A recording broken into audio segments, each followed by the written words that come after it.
Hi வணக்கம், நான் உங்க ஜெயந்தாரா. இன்னைக்கு ஒரு ப்ராடக்டோட தான் வந்திருக்கேன். அந்த ப்ராடக்ட் பாத்தீங்கன்னா ஸ்நாக்ஸ் தான். ஏன் ஸ்நாக்ஸே நான் கொண்டு வரேன்னா, இப்ப லீவ் ஸ்டார்ட் ஆச்சு. ஸோ குழந்தைங்களுக்கு கண்டிப்பா ஸ்நாக்ஸ் தான் விரும்பி சாப்பிடுவாங்க. ஸோ வீட்டுல அடிக்கடி அதே பண்ணிட்டு இருந்தோம்னா போர் அடிக்கல. ஸோ வித்தியாசமான ஹெல்தியான விஷயம்னா நம்ம வாங்கலாம். அதே மாதிரி இது பேர் வந்து நம்கின் 250 கிராம் நான் கையில வச்சிருக்கேன். இது என்னோட ஃபேவரட் தான்.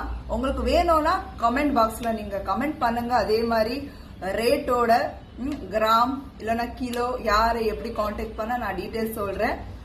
கண்டிப்பா என்ன சப்போர்ட் பண்ணுவீங்க நினைக்கிறேன். அதே மாதிரி நான் ருச்சி சாப்பிடும் போது நீங்களும் அதே மாதிரி சாப்பிடணும்னு ஆசைப்படுறேன். ஸோ நம்கீன் இதோட பேரு. சாப்பிட போறேன், வாங்க.